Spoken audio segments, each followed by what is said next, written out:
saya mau bertanya, apakah negara Israel sekarang adalah yang dinubuatkan dalam Alkitab? Yeskiel pasal 36-37 sudah digenapi oleh negara Israel sekarang, atau negara Israel sekarang adalah negara politik hasil pemberian PBB? Terima kasih. Ya, begini ya, memang sejarah Israel itu kan panjang.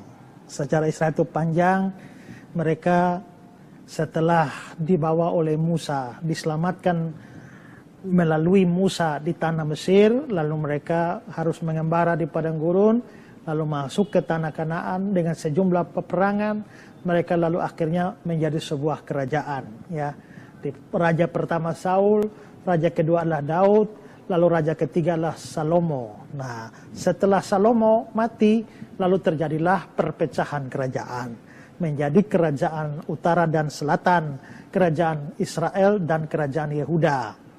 Kerajaan Israel itu ibu kotanya di Samaria, kerajaan Yehuda ibu kotanya di Yerusalem. Lalu kerajaan Israel itu ada 10 suku, kerajaan Yehuda 2 suku. Yang kerajaan Israel 10 suku akhirnya dihancurkan oleh bangsa Asyur.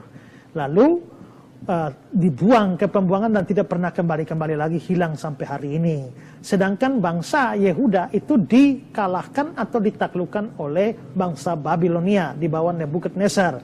Setelah menghancurkan Yerusalem, menghancurkan seluruh bait Allah yang dibuat oleh Salomo. Lalu bangsa Yehuda dibawa ke pembuangan, diserahkan ke berbagai tempat.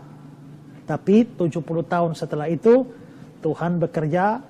Ternyata Babilonia ditaklukkan oleh bangsa Media Persia. Nah, oleh bangsa Media Persia itulah melalui Raja Koreslah akhirnya bangsa Yehuda dipulangkan ke tanah air mereka. Setelah dipulang ke tanah air mereka, mereka mulai bangun lagi bait Allah yang kedua zaman Ezra Nehemia, sampai terjadi pemulangan sampai 3 kali. Dipimpin pertama oleh Zerubabel, kedua oleh Ezra, ketiga oleh Nehemia. Dan lalu akhirnya mereka mendiami kembali tanah air mereka. Dan terus berjalan, ternyata bangsa Media Persia pun hancur, lalu diganti, dunia dikuasai oleh bangsa Yunani, di bawah Alexander Agung. Maka dunia dikuasai, termasuk bangsa Yahudi pun dikuasai oleh orang-orang Yunani. Belakangan bangsa Yunani rapuh dan hancur setelah kematian Alexander Agung, lalu berkuasalah dunia oleh Romawi.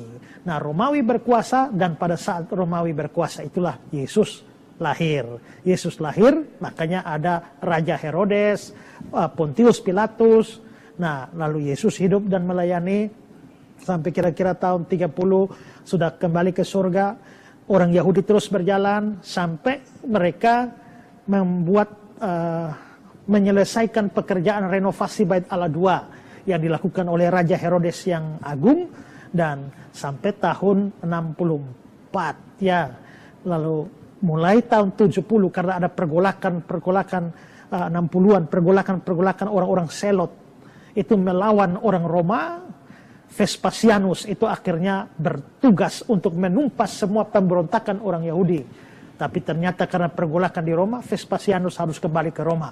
Ternyata sampai di Roma, Vespasianus jadi kaisar di Roma. Setelah jadi kaisar di Roma, dia ingat dulu dia mau serang bangsa Yahudi, tapi belum selesai, sudah kembali. Akhirnya dia kirimkan lagi Jenderal Titus, anaknya. Lalu akhirnya menghancurkan seluruh kota Yerusalem, bait Allah yang megah itu hancur lebur rata dengan tanah. Orang Yahudi dibuang ke segala macam bangsa, sampai akhirnya seluruh wilayah Yerusalem itu rata dengan tanah, tidak punya apa-apa lagi.